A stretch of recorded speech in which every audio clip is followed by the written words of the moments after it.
நடிகர்கள் ஆசையில் தான் சினிமாக்கு எல்லாருமே வருவாங்க. அதுக்கப்புறம் அவங்களோட டைம் ஒருத்தர் கேமராமேன் ஆகிடுவார், ஒருத்தர் ப்ரொடியூசர் ஆகிடுவார், ஒருத்தர் டைரக்டர் ஆகிடுவார். பாரதிராஜா கூட நடிகலாம் ஆசைப்பட்டு வந்தார். அவர் முதல் மரியாதை படம் எடுக்கும்போது சிவாஜி சாரை பார்த்து சொன்னார், நான் கூட உங்களை மாதிரி நடிகன் அவனை தான் வந்தேன் அப்படின்னாரு. இப்போ சிவாஜி சார் கேட்டார், உங்கள் ஊரில் கண்ணாடியே இல்லையா, பார்த்ததே இல்லையா? அது பாரதிராஜா சார் அடிக்கடி சொல்லுவார் அந்த விஷயத்தை. அப்படி எல்லாம் நடிகர்கள் நம்மளும் நடிகர்கள் வந்தோம். ஏன்னா சின்ன வயசு ட்ராமா நடிச்சா அது மனசில் தான் இருக்கோம். ஆனால் நடிகனாக வந்தப்போ பார்த்தா முயற்சி பண்ணால் நடிக்க சான்ஸே கிடைக்கல. அதாவது அது ஒரு பெரிய பிரச்சனை. அது நடிக்கிற சான்ஸ் ரொம்ப சாதாரண விஷயம் கிடையாது. அப்படியே அலைஞ்சு திரிஞ்சு போயிட்டு என்ன பண்ணுறது புரியல. அப்புறம் தான் பார்த்தா அப்போ பாக்யராஜ் சார் 16 வயதுலேருந்து அசிஸ்டன்ட் டைரக்டர். பாரதிராஜா வீட்டுலாம் டெய்லி போவேன், சைக்கிள் எடுத்து 360 நாளும் போயிருக்கேன். பாரதிராஜா வீட்டுக்கு பாரதிராஜா வீட்டுக்கு 360 நாள் போவேன் டெய்லி. அது எழுதிட்டு வேறு ஒரு 360 நாள் இன்றைக்கி அப்படின்னு. அப்படி இப்போ அவர் வீட்டில் போய் எழுதி கொடுத்துட்டு வரோம், இன்றைக்கி 360 நாள், இன்றைக்கி 256 நாள் அப்படின்னு. அதெல்லாம் அவங்க கூப்பிடவே இல்லை. அவங்களுக்கு 1008 பேர் இருப்பாங்க, இந்த மாதிரி எவ்வளோ பேர் இருப்பாங்க.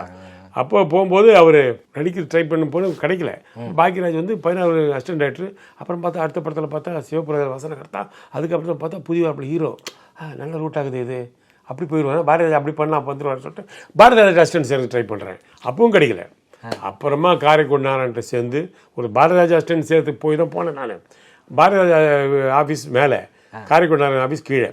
நான் உள்ளே போகும்போது ஒருத்தன் வந்தான், என்னப்பா டைரக்டரை பார்க்கணும், 1.5 வருஷமாக அலையிறேன் சைக்கிளில், பாவம் என்ன அப்படி பண்ணுறீங்க, பார்க்க முடியும், டைரக்டர் தனியாகிற ரூமில் போ அப்படின்ட்டு.